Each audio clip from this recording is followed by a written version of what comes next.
Hi, I'm Alvaro and Henrique, and this is the lesson for the Matteo Carcassi's Studio Melodic Studies number 1. This score of this music you can find in our student material, which you can get for free on your email, just clicking on the link that will be on the description of this video, especially if you're watching us on YouTube. If you're watching us in other platform, please go to our YouTube channel to get the link so you can receive this material for free at your email. I will remind you first that the Urtex score of this piece of music, it's a set of studies, and their complete name is 25 Melodic and Progressive Studies. Melodic and Progressive Studies. And this is the study number 1. Imagine that you are a composer. Imagine that you have wrote a piece and you decided to call it a melodic study. What would you say this piece is about? Scales? Arpeggios? Or melody? I would say melody. That's exactly what this study is about. Several guitarists consider this study to be about technique alone, be it scale, be it arpeggios, but that's not. It's about melody. Of course, you can play melodies with arpeggios and with scales, but playing melodies is so much more than just playing arpeggios and scales. So to understand better how the melody of this piece is written, I'll have to talk about some musical elements of this piece of music. I also need to address some of the technical issues, but since there are lots of material there talking about the technical issues, I'll start by the musical ones. I'll have to start by mentioning something that in music we call a motif. A motif is something like a Lego piece. It's a small element which has melodical and rhythmical features, and this element, along with its variations, will be what's necessary to build anything. That's exactly the way you should consider a motif. It's a small piece, like a Lego piece, that along with some Lego piece very similar to it, you can build a whole composition. The motif of this work is this descendant octave. It begins on the highest note, therefore. Well, what about this first piece of the first note, the low D, low C? It's just a way for the composer to say hi. So, hi, and the music really begins here. Okay? Then you have this motif once more, but beginning on a different note. Now it begins with an E. Again, the same motif beginning on a different note, but now expanded. Instead of just 1 octave, 2 octaves.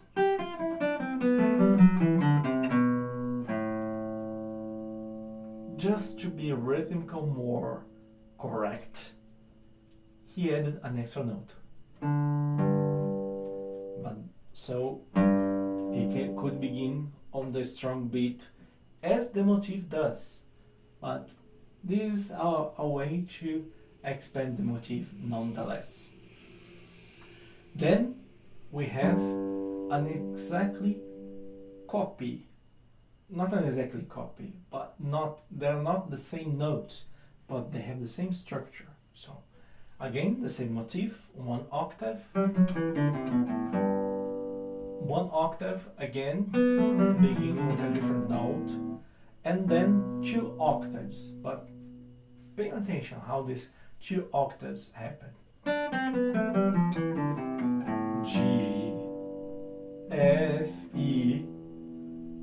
where's the D and the C?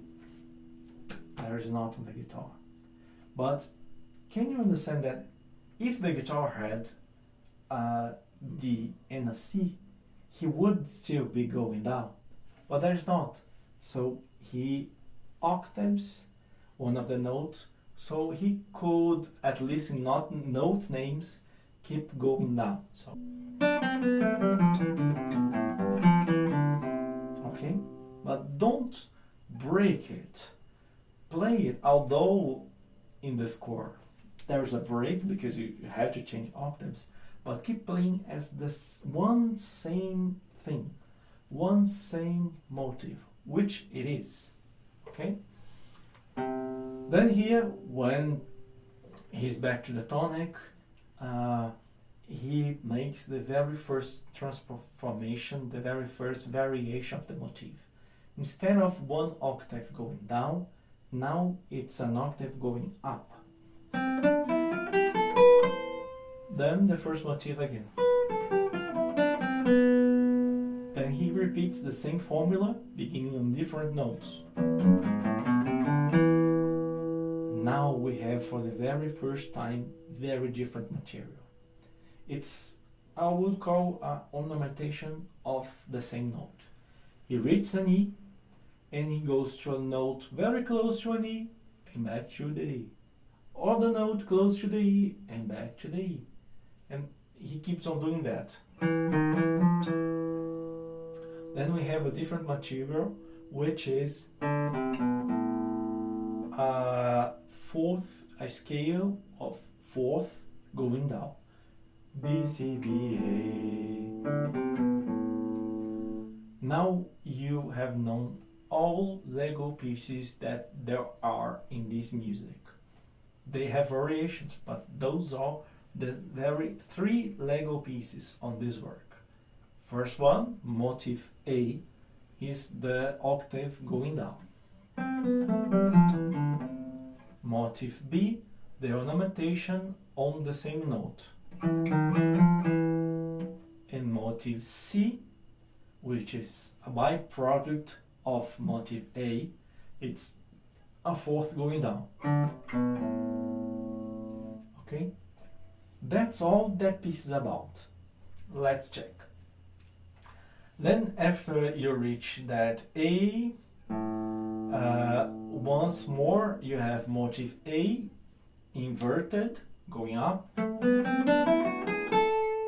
Then you have a variation of C, then another variation of C.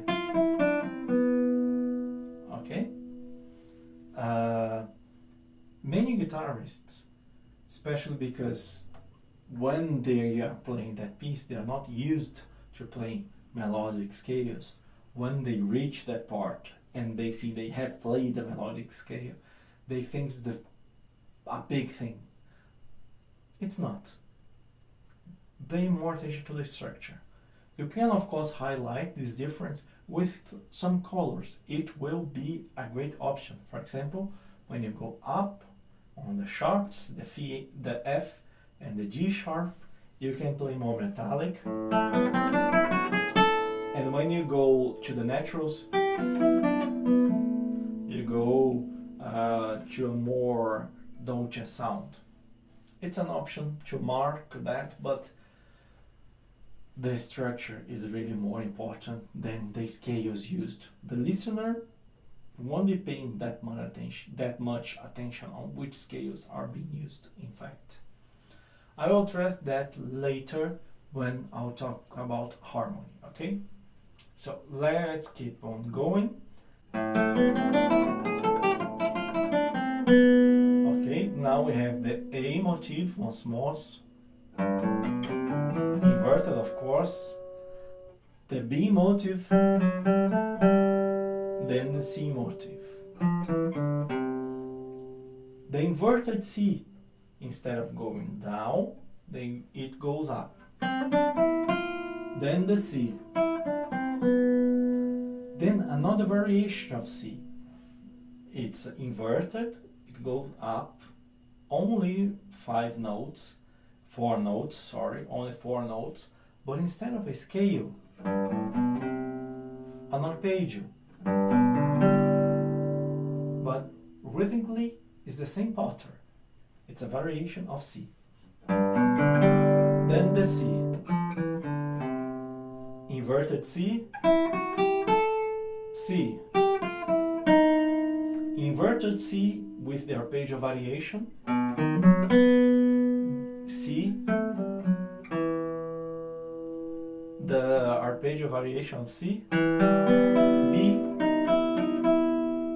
Arpeggio variation of C. B motive. The B motive ends here.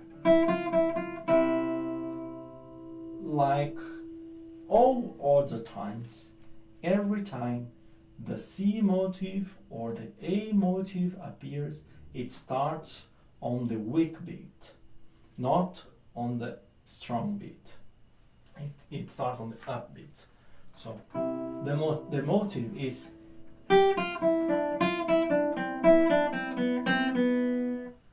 that's a very powerful way for the classical composer, especially classical composers of Carcassi's generation. They are more close to Beethoven than to Haydn. For this generation, making melodies on the upbeat sounds more freshing, more rhythmical, more with some more groove, and keeping all melodies starting on the beat sounds old-fashioned, like for them. So the composer has wrote it in a very refreshing and groovy way. Enjoy to play it groovily. So instead of playing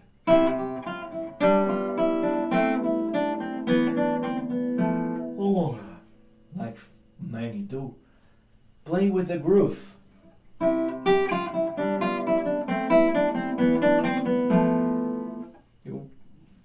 Make the groove clearer, you have to make a small accent on every high note, the start of each C motive, but also some staccato when possible.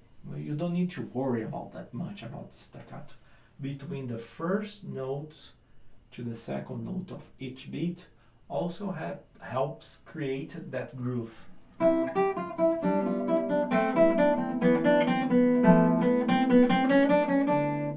Okay, so let's keep on here a variation of the B motive, a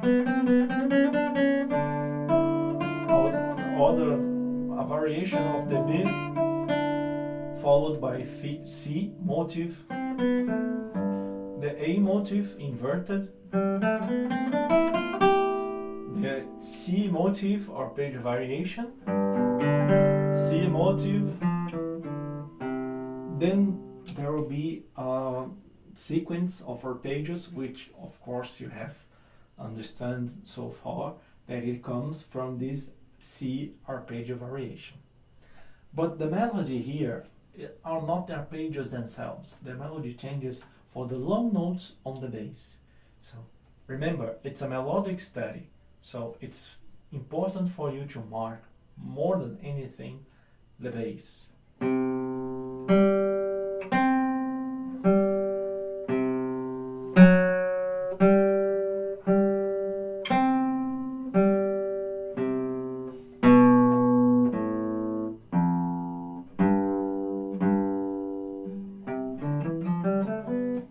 That's the melody of this part. So the main thing is the bass. The bass contains the melody and the arpeggio is just accompaniment.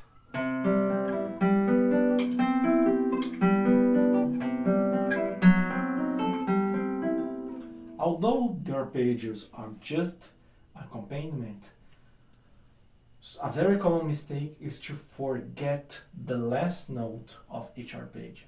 Please be aware to play all notes. Sorry. Especially when you have to make fast changes. Play and then change not play an open string or just a muted note because you're worried about your change. Something that you can do to make the changes faster and be more confident on them is just practice each note from the arpeggio. Just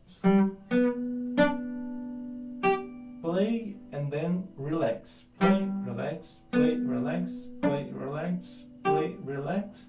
Then think on the next note. Don't move your finger. Think. Imagine and then go at once. Not in slow motion. Not Tai Chi Chuan. Like Kung Fu. Fast. But you think first. So.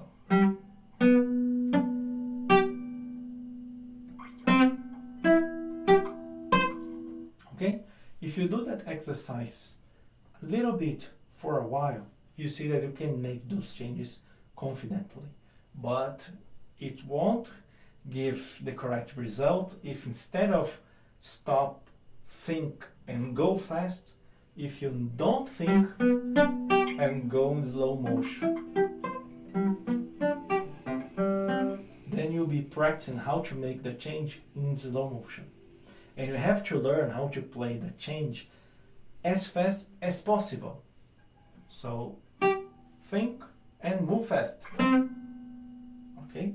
Then you're learning how to change fast. But without all the things that you have to worry when playing the music. Because you're just relaxing, thinking, and playing each note. Then when it's time to really play the music,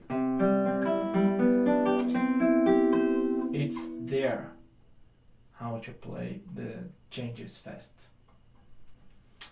Okay, then we reach that last part, which is clearly only A motives, be it inverted, be it on the normal appearance. Okay, now we have finished the phraseology analysis. Now let's look to the harmony.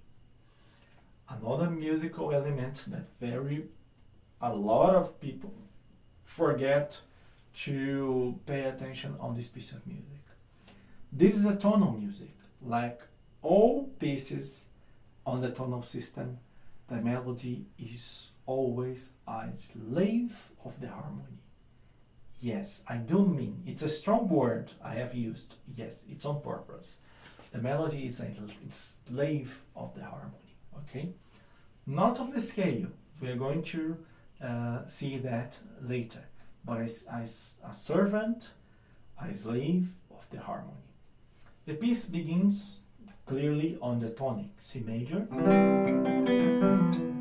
and it goes on the tonic until we reach the low G. Then it's a dominant. Dominant is tension. So you have to play the tonic a little bit more calm. And as you go to the dominant, you have to play it stronger. You may have noticed that on the score, even on the U-text version, that there is a crescendo. So Carcassi himself is giving you tips that he wants you to choose dynamics accordingly to the harmonic changes. So when it's tonic, it's relief, it's calm. When it's dominant, it's more strong. So I'm going to the dominant. I'm going to the tonic. And that's pretty much how he writes the dynamics himself. Okay? So here we are back in the tonic. Then it's a dominant of the relative tonic. Then is the relative tonic, the tonic relative. So we have the dominant of A and then A. someone and its enemy followed. Again, tension and release. See that is really more important than the scale used. Okay, then back to the dominant. The tonic once more. You may have noticed it so far. For every time he goes back to the tonic, Carcassi starts one more cycle of breaking more motifs, of expanding and making more variations of the motifs. I don't think this is just a coincidence. Okay? So we're back here to the tonic. Dominant, tonic once more. But hey, what about this F sharp? The F sharp is just a passing note. The harmony here is tonic. Tonic is C major, which are the notes C, E, and G. It can be F natural, F sharp. It doesn't make any difference. But the scale is C major, and in C major should be a F natural instead of F sharp. Yes, you're right. But as I told you, in the tonal system, the melody is a slave of the harmony, not of the scale. Melodies are slaves or servants to the scale on the modal system. And this is not a modal piece. Carcassi follows the harmony perfectly because it's C, E, and G. And he fills this gap between the E and the G with a note that makes sense for a tonal piece. Any note between E and G. It doesn't make sense for the scale, but that's not a problem. The harmony rules, not the scale. The harmony is the more important. Okay? So back to the tonic. Then we are going to the dominant of the dominant anti-relative.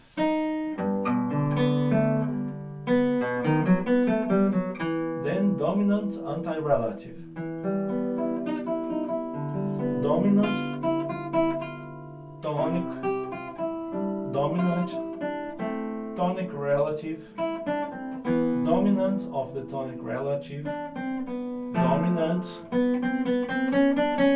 still dominant, still dominant, still dominant, tonic, dominant, tonic, dominant, tonic, dominant of the tonic anti-relative, tonic.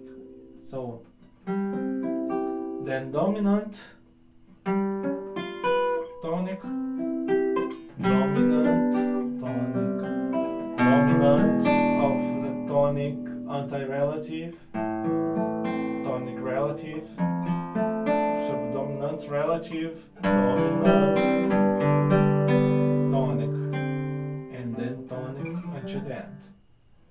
What is that important? As I told you first, the harmonic tensions will be one of the main materials for you to choose your dynamics. So, especially I'll show that on the arpeggio section because they have a faster harmonic change, so it sounds easier for you to understand. But if you play every time that's a tonic, more calm. Every time there's a dominant, more stronger. And every time there's a subdominant in between, then you see that it sounds perfectly. It fits. It's musical because that's exactly the language every one of us understands.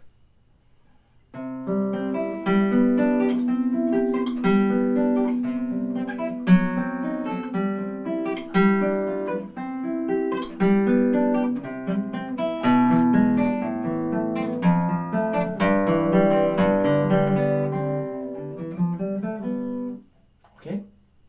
So it's important for you to mark where these harmonies are, so you can choose your dynamics wisely. Playing softer when it's tonic, in between when it's subdominant, and stronger when it's a dominant. Any dominant, any tonic, any subdominant. The important is the function.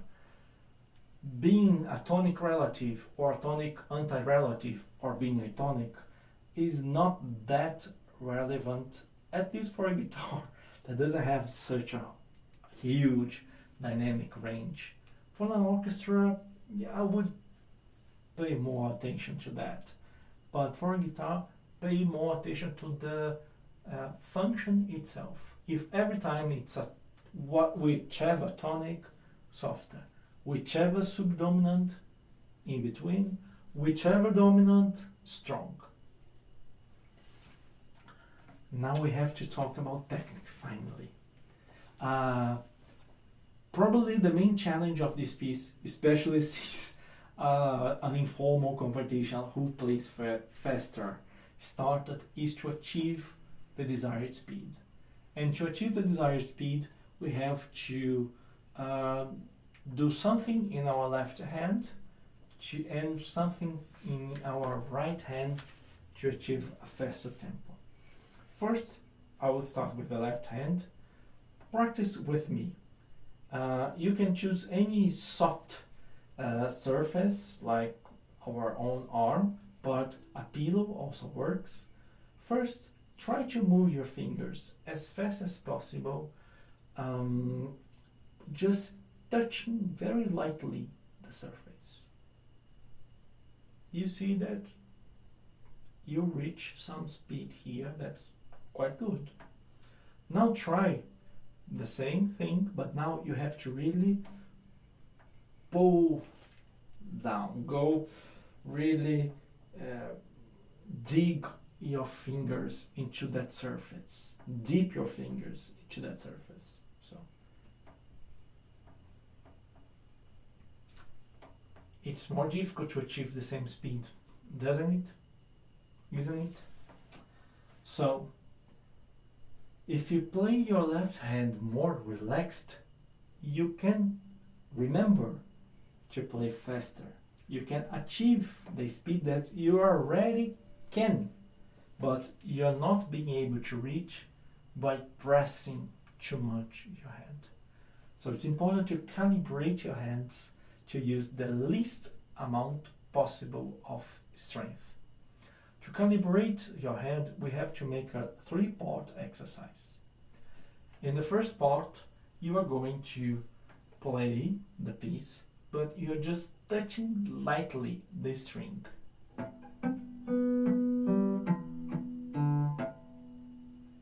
Then, on the second part, you're going to push the string down, but it won't be able to touch the frets yet.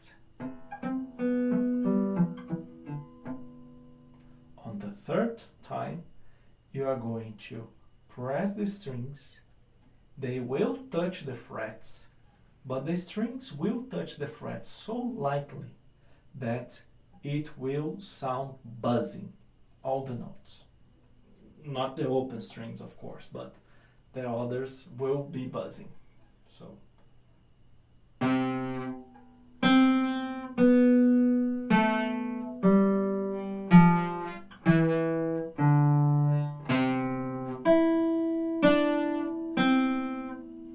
sounds terrible, yeah, but you see that you can do that with so much less pressure. The strength that you really need to play is that with just a tiny little bit, just piece of hair.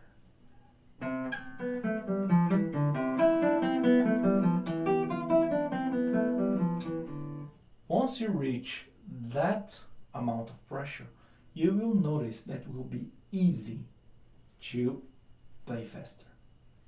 And you're going to have some problems with the right hand to achieve the desired speed. And let me talk about what goes on the right hand that you have to pay attention to be able to play as fast as you already can. But if you don't pay attention to these details, you won't be able to reach that. Our normal right hand position is the A finger on a given note, the M finger on a string that is just the next lowest one to the one that the A is positioned, then the I to the next lowest one, and the thumb in any given lower note. And that position will be the natural position in all possible variations. Every time that your hand is not in any of these positions, variations of positions, you have a crossing. The most common crossing is the I on a high note and the M on the lowest note. Crossings are a little bit harder to play fast. Sometimes you won't be able to skip and escape from all crossings. Sometimes you have to face them. So you have to study something to master the crossing a little bit more. A very simple exercise is just to play repeated notes in one string and then change the M back and forth or the I to the in positions that really are in crossing positions. And of course you can play it a little bit faster. But you cannot escape the crossings because sometimes to choose the fingering that makes crossings impossible, you have to go for fingerings that can be hard to memorize. And sometimes it's better to use a fingering that you can remember while playing, even when it has crossings. But if you at least choose wisely to avoid crossings at the sections and the measures which you are facing problems, which it's hard to play faster, which mistakes are occurring, check for crossings. Probably you will be making mistakes or you won't be able to play fast because there are many crossings there. If you just choose the fingerings wisely and avoid the crossings, then you'll be able to reach the speed. For example, on the beginning of the piece, if you start with M and I, let's see, M, I, crossing. So you can start with I, M, I, okay, M, I, okay, M, I, B. Okay, now let's try with I, M once more. I, M, O, crossing, O now. Well, an easy way to avoid crossings in any situation like that, well, we'll start on different finger, for example, with the M. M, I, but no, once more crossing. Oh, what can I do? Use the A as well. You can, for example, A, M, I, oh, but there will be crossing anyway. A, M, I. Oh, that's great. Now I don't have crossing. You will see, as I have said, that if you become obsessed on really avoiding all crossings possible, it will take time and you will reach fingerings that can be very hard to memorize. It can be a choice, it can be something that you can use sometimes, but I think it's more practical to check for places which you are having some problems and check for crossings there and avoid the crossings only there. Then an extra effort for in 2 or 3 scales to use some unusual fingering and then reach the speed is worth it. But remember, from top to bottom, a very hard to memorize fingering just to avoid crossings is something that, believe me, I have tried that in the past, because when I've learned about crossing, I thought it was the magical pill that would allow me to reach high speeds. But the price, it can be hard. Sometimes if you just make a very small memorizing mistakes, the whole piece falls down like a long domino. So I would recommend you to check for crossings only at the passages which you're facing problems, either to play it a tempo which you're having some problem, or to achieve high speeds. So that's a very good piece of music. Remember, it's a melodic study. Melodic study. The main thing is to phrase the melody well. Have fun!